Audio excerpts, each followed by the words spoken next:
Alors merci Monica, bienvenue et merci d'avoir accepté de témoigner concernant l'épuisement aujourd'hui. Déjà, comment tu vas? Je vais mieux. Je peux même dire que je vais bien. Ok, c'est super. Je vais te demander pour les auditeurs de te présenter dans la façon dont tu aurais envie qu'ils parlent de toi en entendant ce podcast. Alors bonjour à tous, je m'appelle Monica. Je suis coordinatrice petite enfance. Donc je travaille en structure. Je travaillais en tant que directrice et du coup les mots pour me représenter, ce seraient les mots bienveillance, accompagnement de l'enfant et de sa famille, accompagnement des professionnels et s'oublier. Ah, Du coup, tu as dit, voilà, tu as tout dit dans le titre et c'est exactement ce que j'allais te demander quand tu te présentes, effectivement. Est-ce que tu aurais envie de nous partager deux mots très symboles de tes deux périodes? En fait, le mot, la période où tu t'es oublié, comme tu l'appelles, ce serait quoi le mot qui te vient si je te demande spontanément? Et puis la période où, ben maintenant, après, post-épuisement.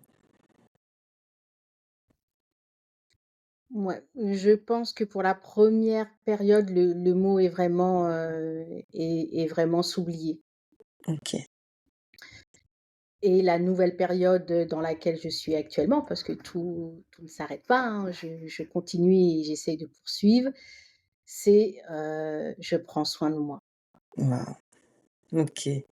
Merci, merci beaucoup. Justement, alors est-ce que tu peux un peu nous parler de ce que tu as vécu? Quelle était ta situation lorsque tu as vécu la période, s'oublier? Quelle était ta situation professionnelle? Avec qui tu travaillais? Ta relation aux autres? Dans quel type de culture d'entreprise? Est-ce que tu peux nous raconter un peu ton parcours, ce qui t'a conduit finalement à l'épuisement? Alors, à l'époque, j'étais sur un poste de direction en microcrèche, sur un groupe de 12 enfants avec, 3 collègues, à manager, tout en sachant que je faisais aussi du terrain avec les collègues, donc j'étais aussi, sur le terrain avec les collègues. Donc on formait du coup une équipe de 4. Cette période, très enrichissante, pleine de joie, parce que oui, c'était des moments de joie aussi. Tout se passait bien jusqu'au jour où, je vois un enfant qui va se mettre en danger. Donc je cours, pour lui éviter le pire et je me réceptionne mal. Donc ça, c'est le début du premier accident du travail.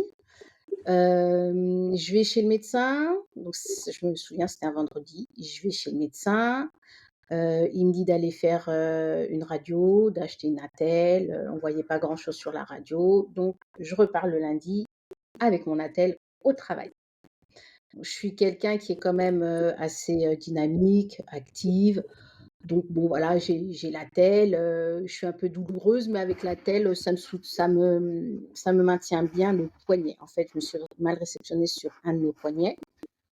Je continue ma petite vie et puis quelques mois après, le canal carpien de cette même main commence à crier au secours. Donc on décide, d'opérer. Ça, c'était fin 2022. Bien sûr, mon poignet a mal réagi, rétablissement difficile. Je reprends quand même le travail, début 2023. Les choses suivent son cours et 2e accident du travail où une fois de plus, je suis là pour prendre soin de l'enfant, donc j'évite, au même enfant de se blesser et là, je me réceptionne moi et lui sur le poignet. Donc là, 2e accident du travail, un peu plus conséquent où pareil, je vais voir le médecin, radio et là, grosse entorse. Du coup, arrêt, 2 bonnes semaines d'arrêt, chose que je n'avais pas faite la première fois, hein. 2 bonnes semaines d'arrêt, je repars au travail et là, mon collègue me dit: «Bon, ben, tu reprends le travail», mais donc je reprenais le lundi. Il me dit: «Mercredi, heu tu as un rendez-vous à la médecine du travail parce que ça fait quand même 2 arrêts sur le même membre. On va aller voir quand même si tout va bien». Donc je lui dis: «OK», donc je reprends le lundi, mardi, mercredi. Je reprends en sachant que j'ai encore mon attelle.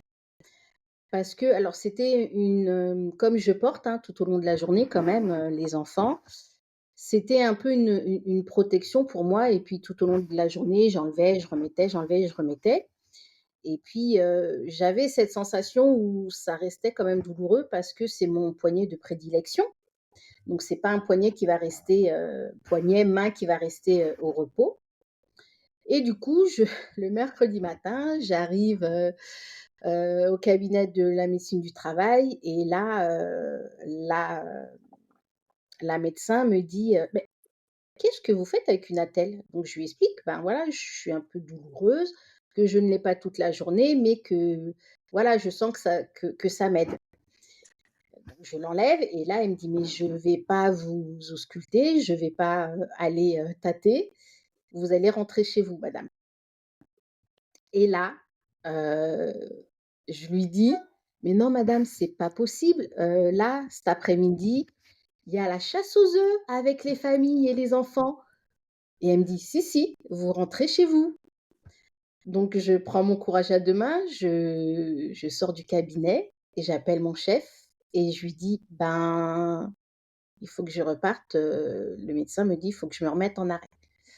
Donc l'émotion monte, j'arrive à la contenir au téléphone avec, mon chef. J'appelle ma coordinatrice et là je fonds en larmes en lui expliquant, oui, que le médecin m'a dit que, si j'avais encore la attelle pour aller sur le terrain, c'est que ce n'était pas consolidé et qu'il me demandait de rentrer à la maison, mais qu'il y a, cet après-midi la chasse aux œufs, je peux pas, laisser l'équipe comme ça, voilà. Oui, je ne m'écoutais pas à cette époque-là, donc je me fais un petit peu, rouspéter, elle me dit, «Bon, bah, tu y vas, si tu veux pas le dire au téléphone à ton équipe, tu y vas, mais tu ne restes pas». Donc je vais, voir mon équipe, je leur dis: «Bon, bah, voilà, je vais repartir chez le médecin, je vais être de nouveau en arrêt parce que la médecine du travail considère que, l'entorse n'est pas consolidée et ne veut pas de moi sur le terrain». Donc je leur donne les petites instructions et puis je leur dis: «Ben, envoyez-moi des photos» et je pars. Je passe chez mon médecin et là, 2 nouvelles semaines d'arrêt. 2 nouvelles semaines d'arrêt où, bah, quand on est quelqu'un de dynamique, où on se sent limité. Alors oui, je me sentais limitée parce que mon membre, ben, était douloureux, mais bon, ben, je suis à la maison, le reste va bien, la tête, le reste du corps va bien, donc un petit peu contrariée. Au bout des 2 semaines, je repars voir mon médecin, qui me dit, donc qui m'ausculte, qui par rapport à ce qu'il palpe, me dit: «Non, non, non, c'est toujours pas bon madame, on repart». Donc 2 semaines de plus, donc là je suis quand même à 6 semaines d'arrêt. Je suis quand même à 6 semaines d'arrêt et puis, faut pas se le cacher, hein, bah, voilà, on commence à se dire: «Mais qu'est-ce qui se passe?» Avoir, des pensées un petit peu, à se dire: «Ouais, mais je me sens diminuée, c'est pas cool», voilà. Des petites pensées, pas super top. Je reprends le travail après ces 6 semaines d'arrêt et puis, là, ma coordinatrice, bon voilà, me dit: «Comment ça va? Comment ça se passe?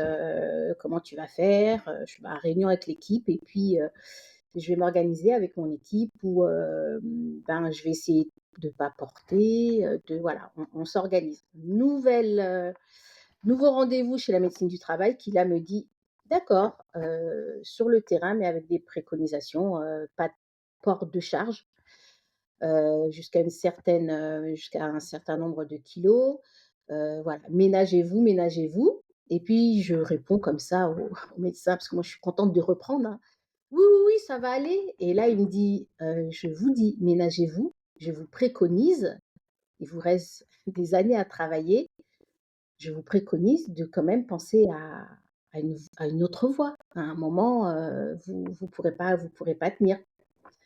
Donc je suis là, et là je souris un peu moins, et il me dit: «En fait, je vais être très clair, puisque vous avez l'air d'être quelqu'un qui n'écoute pas trop le médecin, votre poignet est foutu».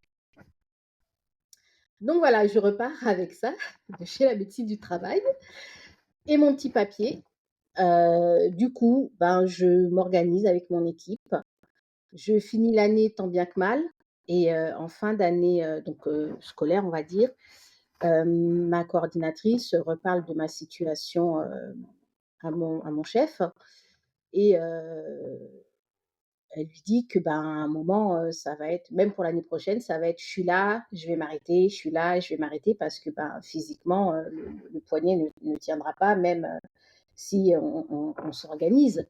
Et puis même moi, ne pas prendre un enfant, alors que l'enfant il est en pleurs et il a besoin, excusez-moi, c'est inhumain. Donc Mais à aucun ça risque moment, d'être Monica, à aucun moment, tu as fait le lien au départ entre, oui, la conséquence physique, mais un épuisement aussi, qui soit, mental et physique. Il y avait pas, en tout cas à ce moment-là, parce qu'elle dit quand même, le médecin: «Ménagez-vous». Là, il y avait pas encore de lien, du coup, de cet engagement finalement, aussi bien, on n'oublie pas, hein, dans la direction, parce que tu étais dans la direction et tu étais sur le terrain.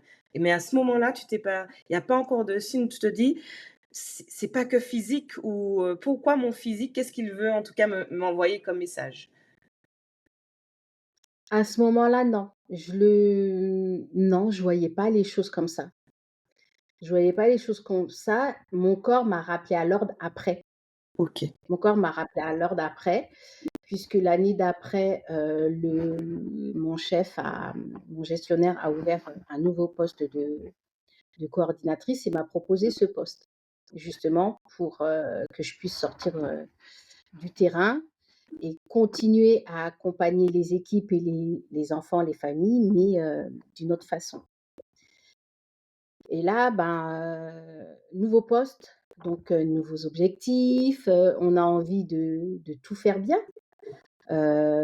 Aussi cette envie d'avoir cette reconnaissance auprès de mon gestionnaire, en me disant: «Ben, il me laisse l'opportunité de quand même, rester dans mon secteur de prédilection, parce que j'aime ce secteur qu'est la petite enfance». Donc l'aventure continue, et puis, il faut me remplacer. Je trouve, une personne pour me remplacer, et finalement ça ne matche pas. Donc l'équipe se retrouve de nouveau sans direction. Donc là, je suis coordinatrice, en même temps encore directrice de mon ancienne crèche. Donc 2 postes, 2 postes au lieu d'un. Et donc oui, je cours partout. Je cours partout. J'ai sous ma supervision, du coup, 8 crèches, dont une, ben, vraiment encore en tant que direction. Et là, le corps commence à parler. Mais là, c'était plus le poignet, puisque le poignet commençait à être soulagé. Pas tant que ça, parce que j'avais des déplacements. J'ai même dû changer de véhicule. J'ai même dû changer de véhicule. Et le corps commence à parler. Je commence à avoir des mots digestifs. Donc je fais attention à ce que je mange, j'analyse un petit peu, et je suis toujours dans mon train-train où, dynamique, je fais ce qu'il y a à faire, je veux pas décevoir. Et fin d'année, civile, là, je sens que ça va plus du tout. Je suis au repos, c'est les fêtes, j'ai rien mangé, j'ai pas profité. Donc en janvier, je vais voir le médecin et je dis: «Bah, il y a quelque chose qui va pas, parce que, même pendant mes vacances où j'étais censée être au repos, je n'étais pas bien. J'étais malade, j'avais ce dérangement, alors que j'ai fait attention à tout ce que je mangeais». Et là, le médecin dit: «Bon, ben, on va creuser». J'en parle autour de moi, petite réunion entre femmes, où, voilà, les bonnes résolutions, qu'est-ce qu'on fait, comment tout le monde va. Et puis là, en creusant, je me rends compte que, ben, effectivement, c'est peut-être, le fait de courir partout, où je ne m'écoute pas, peut-être que mon corps a décidé de m'alerter autrement et le diagnostic tombe, ulcère. Mmh.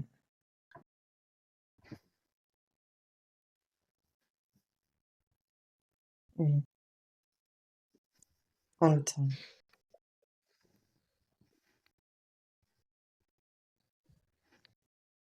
Heu,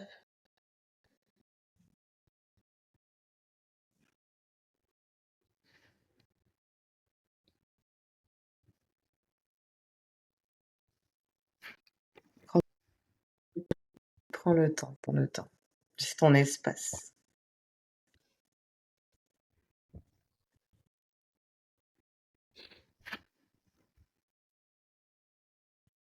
donc ben, ulcère à l'estomac, heu, revoir complètement l'alimentation et ralentir.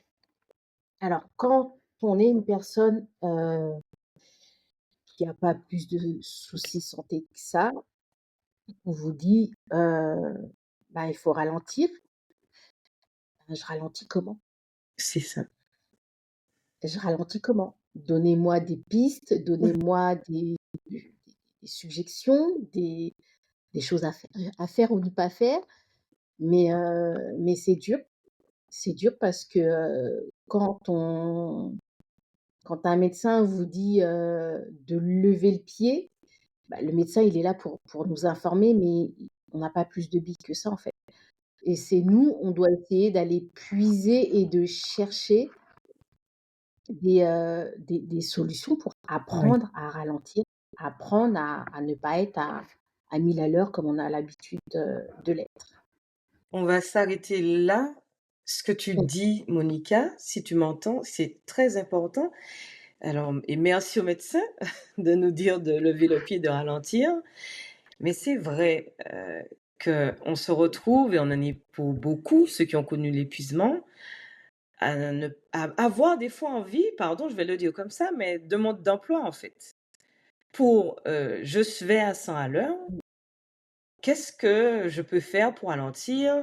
Même c'est quoi ralentir? Parce que finalement, on n'a pas de modèle autour de nous. Même si, du coup, on a peut-être des amis, mais je ne sais pas si toi tu as pu repérer, mais dans mon quotidien, moi, j'avais des gens qui allaient aussi à 100 à l'heure. Donc, au final, j'ai pas forcément de modèle, oui, ralentir, ça veut dire quoi? Lever le pied et pourtant, c'est ce que je ne sais pas si tu te retrouves dans ça, mais moi, c'est ce qui me mettait en énergie d'avoir, cette façon de vivre et de travailler. C'était ça, en fait, je me sentais vivante et quand on me dit: «Ralentir», oui, je reviens sur ce que tu as dit, ça veut dire quoi et comment je fais?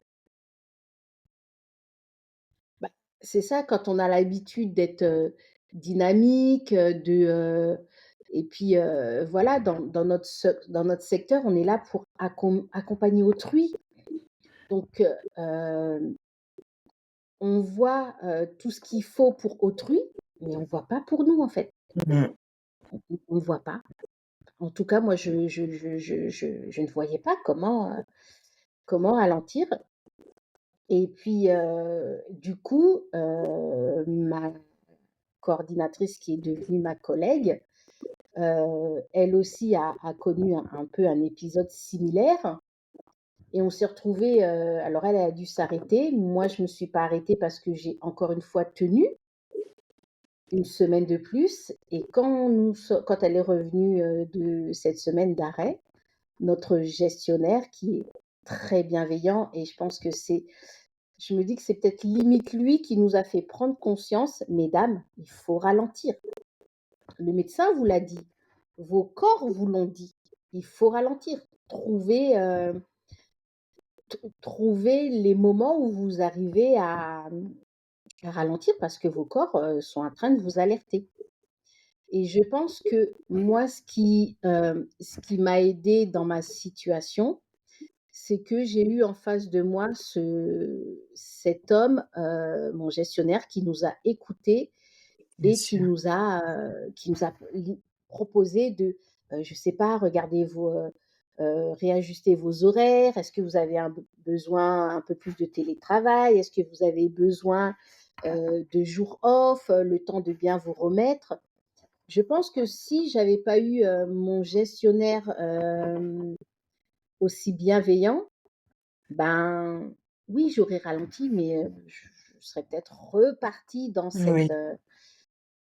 dans cette zone, alors qu'il fallait pas du tout. Du coup, concrètement, tu as parlé là du gestionnaire, hein, de quelqu'un bienveillant qui a pu être aussi comme un miroir, te dire finalement ralenti et puis amorcer, quelques pistes, hein, ce qui est parfois nécessaire, hein, lorsqu'on ne sait pas comment lever le pied, que soit qu'on ait un modèle ou que quelqu'un amorce quelques pistes et quelques idées. Quelles sont les clés concrètement qui t'ont aidé finalement, dans ton parcours, d'épuisement? Qu'est-ce qui t'a aidé concrètement? Alors ce qui m'a aidée, c'est vraiment, ma collègue parce que, nous sommes un binôme, qui fonctionne bien et quasiment à peu près à la même période, on a eu cet épuisement et on s'aidait mutuellement. Donc comment on s'aidait? C'était de se dire: «Bon, on arrête, d'essayer d'aller, éteindre, les feux partout», comme on dit chez nous. On se pose et on voit comment on peut les éteindre. Plutôt que d'aller, apprendre une nouvelle et tout de suite essayer de réagir pour que tout se passe bien pour l'enfant et sa famille. Donc c'est vrai qu'on est, mutuellement, on s'entraidait comme ça. Est-ce que tu as besoin d'infos? Est-ce que tu as besoin de discuter de cette situation? En fait, on se faisait, psychologue, entre nous, en fait, si je peux dire ça comme ça. OK. Est-ce que tu as mis d'autres choses en place? Est-ce que tu as utilisé des clés, hein, dont on parle? Est-ce que toi, qu'est-ce qui t'a convenu finalement, pour, aller mieux, pour justement ralentir et lever le pied? Qu'est-ce que tu as mis en place, du coup? Alors j'ai écouté mon gestionnaire et j'ai répondu à la proposition lorsqu'il avait dit: «Si vous avez besoin de prendre un jour, dans la semaine, ben, prenez en fait». Du coup, j'ai décidé de prendre ce jour dans la semaine.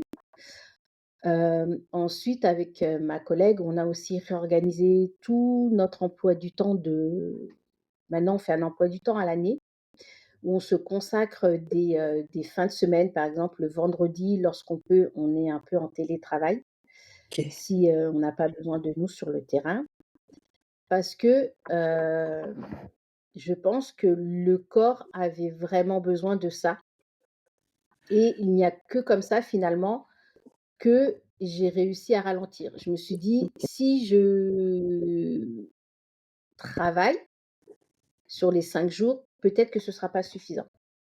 Donc je travaille en 4 jours, mais oui, des fois, je l'avoue, il y a des jours, off qui sont un petit peu empiétés, mais voilà, je sais dire stop maintenant. Je C'est sais ça. dire stop et je crois que, les personnes comme nous qui ne voyons pas l'épuisement arriver, c'est qu'on ne sait pas dire stop, en fait. C'est des mots qu'on ne connaît pas, stop, penser à soi, prendre soin de soi. Non, on est là et on voit boulot, boulot, C'est boulot, boulot. intéressant ce que tu dis. Ça me fait penser, ben, oui, quand tu dis dire stop, c'est la fixation des limites. En fait, fixer des limites et tu l'as mis en perspective tout à l'heure, c'est-à-dire comme on est tourné vers l'accompagnement de l'autre, on voit son besoin.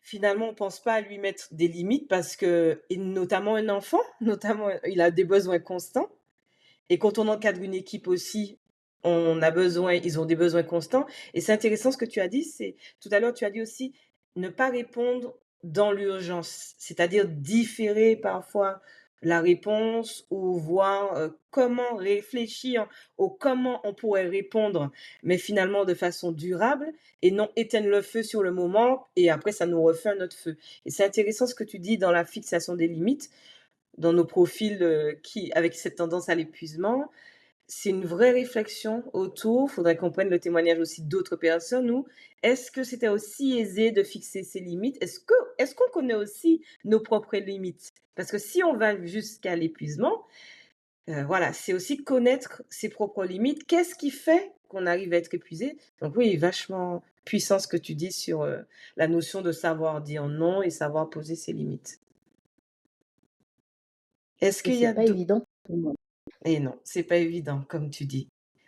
Est-ce qu'il y a des messages? Tu sais, des fois, on parle de alors, c'est pas facile d'entendre ça, notamment pour les auditeurs qui vont nous écouter, qui sont en plein dedans. Parfois, on parle de cadeaux cachés, dans ce qu'on a vécu.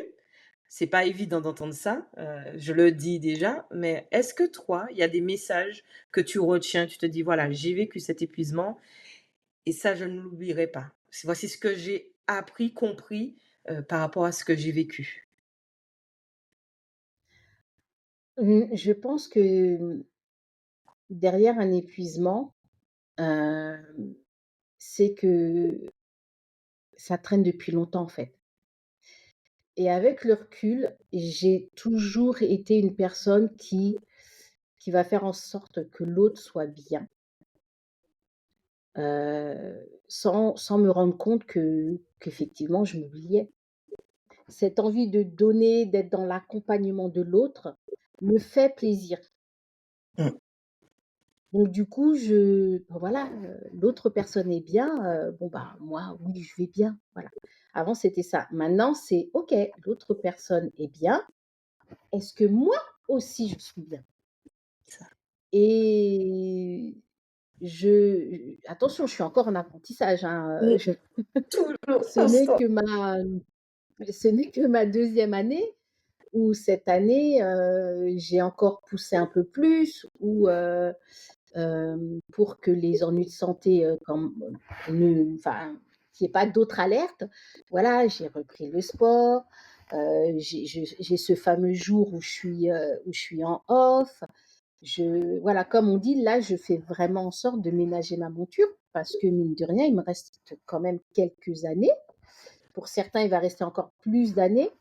Donc je pense qu'il faut, vraiment essayer de se connaître. On a l'impression de se connaître, mais pas tant que ça. Puisque si je me connaissais si bien que ça, je pense que j'aurais pas été, jusqu'à cette grosse alerte. OK. Je pense que déjà les premiers accidents du travail auraient dû me faire comprendre que mon corps a ses limites tout simplement Bien sûr. et peut-être que j'aurais évité ça, mais après, c'est la vie. S'il a fallu aller jusqu'à cet épuisement, c'est que je devais y aller pour apprendre sur moi. Bien sûr. Est-ce que tu as un message que tu gardes où tu te dis: «Voilà, ça, je le retiens, je le ferai plus. Ça, c'est vraiment quelque chose qui m'est revenu en boomerang» et je me dis: «Voilà, cette période-là, voici ce que je retiens pour moi». Oui, ne pas répondre aux sollicitations dans l'urgence et ça, c'est vraiment quelque chose, qu'il faut apprendre. Je pense que chaque personne, qui n'arrive pas justement qui répond tout le temps, très rapidement aux sollicitations, il faut vraiment se dire: «OK, j'ai l'information, je vois ce que je peux pour toi et je vois aussi ce que je peux pour moi». Ça ne veut pas dire qu'on va laisser la personne, sans réponse et sans accompagnement, hein, moi dans mon secteur. Mais c'est aussi se dire: «OK, je suis là pour autrui, mais il faut pas aussi que je m'oublie». Ça revient souvent et c'est L'autre très message l'autre message ce serait, hem, l'autre message serait de que ça se fasse dans la continuité parce qu'une fois qu'on arrive à sortir un petit peu et à se dire: «Je vais poser des limites sur ça, ça, ça», et ben, chasser le naturel, il revient au galop, mmh, hein. Donc l'autre message, c'est vraiment, essayer d'être constant et il y a pas de mal à prendre soin de soi. ouais et j'aime beaucoup la constance et c'est vrai ce que tu enfin, ce que tu avances en tout cas sur le fait qu'on soit rappelé dans cette, spirale un peu d'épuisement qui nous guette, hein, et là, ça fait plusieurs personnes, avec qui j'échange, plusieurs, épisodes qu'on enregistre et on voit bien que ça nous guette en filigrane et l'importance, moi je vais le dire avec ce mot-là, l'importance d'établir une routine claire, pour, ne pas être happé ou si on le sent qu'on est happé à nouveau, réanalyser notre quotidien, ce qu'on vit pour pouvoir remettre en place une routine qui correspond finalement mieux à ce que l'on est en train de vivre puisque rien n'est figé, on évolue et ça c'est super important de pouvoir s'analyser de façon constante, de pouvoir, évoluer avec la personne que l'on devient aussi et ça c'est vachement, important. La constance et puis prendre soin de soi, c'est important. Il y a des personnes qui nous Et je écoutent. reviens Vas-y excuse-moi, Monica. oui, je reviens sur le mot routine. C'est vrai que si on a envie d'aller, de l'avant, je pense qu'il faut se poser alors des limites, se construire des routines une fois qu'on a réussi, à les, à les capter ou à même apprendre sur soi, apprendre des routines pour essayer d'aller mieux et je pense que, ouais, la routine va faire qu'il y a cette constance pour justement ne pas, être happé comme tu l'as dit tout à l'heure. Exactement et je vais anticiper parce qu'il y a des gens qui n'aiment pas les routines. Je pense qu'il y a des auditeurs, ils vont se dire, ils vont pas s'identifier. Mais en fait, finalement, la routine, ce sont des habitudes que vous vous mettez, aussi, que vous vous imposez. Nous sommes des êtres, on a besoin de la ritualisation, hein, quelles que soient même les personnes qui disent: «Oh, j'ai pas de routine», si on va approfondir, on va voir qu'il y a de la ritualisation et des rituels qui sécurisent. Moi, ce que j'ai envie de dire aussi, c'est voilà, vous n'êtes pas seul. Si c'est pas simple de créer des habitudes aidantes, il y a des personnes qui peuvent aider parce que c'est vrai que le mot routine peut faire peur, mais je sais pas ce que tu en penses Monica, mais quand on parle de routine, c'est pas non plus avoir un monde gnagnan parce que nous on n'aime pas, forcément les choses, qui vont pas à 100 à l'heure. Donc on va pas avoir quelque chose de très, linéaire, au contraire. C'est avoir des routines, mais continuer à être soi et à Oui, avoir la vie qu'on souhaite mener. Je sais pas qu'est-ce que tu en penses du coup?